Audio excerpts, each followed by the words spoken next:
So this is a simple, tasty tomato pasta dish which is cheap and easy to make. The recipe is on the Let's Get Cooking website. The basil and tomato go together well and give the dish an Italian flavour. The sauce can be used to make lots of different meals. You can use it as a pizza topping, serve with bread, or liven up some vegetables.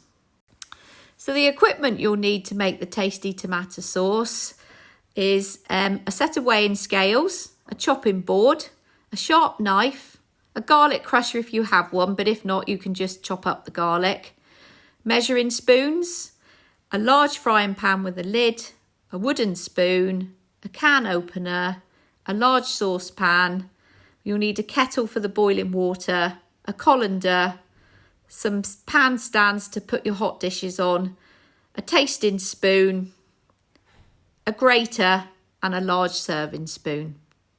So the ingredients for the tasty tomato pasta it serves for are 1 medium onion, 2 cloves of garlic, 2 times 15 spoons of olive oil, 2 times 400 grams cans or cartons of chopped tomatoes, 1 times 5 spoon of sugar, a 1 times 5 spoon of dried basil, 300 grams of pasta shapes uncooked weight. So remember, this recipe serves 4, so if you were just doing it for one person, you'd need to cut the amount of ingredients down.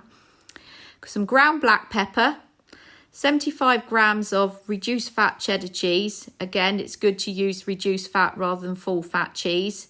And an optional ingredient is a small bunch of fresh basil. So the method, peel and finely chop your onion, peel and crush the garlic or chop it finely. Measure the olive oil and heat gently in the frying pan for a minute. Add the onion and garlic and fry on a low heat until the onion has softened, stirring with a wooden spoon. This will take about 10 minutes. Open your cans or cartons of tomatoes and add them to the frying pan together with the small amount of sugar and dried basil, and turn up the heat and stir well.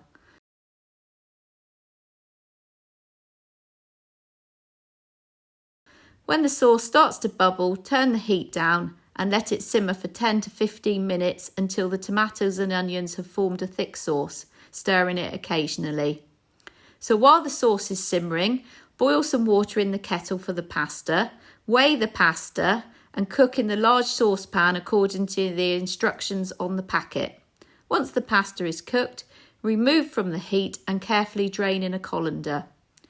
Taste the sauce and add some black pepper if you want to make it taste nice. Then grate the cheese, and then to serve, place a portion of the pasta into a bowl or plate and spoon the tomato sauce over the top. Sprinkle it with the grated cheese and fresh basil leaves. So when the sauce is cooking, it will bubble and can make quite a mess, so half cover the frying pan with the lid. It is important that the water in the tomatoes can evaporate whilst cooking, so don't cover the pan completely. Here's something to try next time. You could add a 5 spoon of balsamic vinegar instead of the sugar. This gives a tasty, slightly sweet flavour and a good colour. You could add 100 grams of sliced mushrooms and a chopped red pepper at step 4. Or you could stir in a 185 gram can of drained tuna and a few olives for the last 5 minutes of step 6.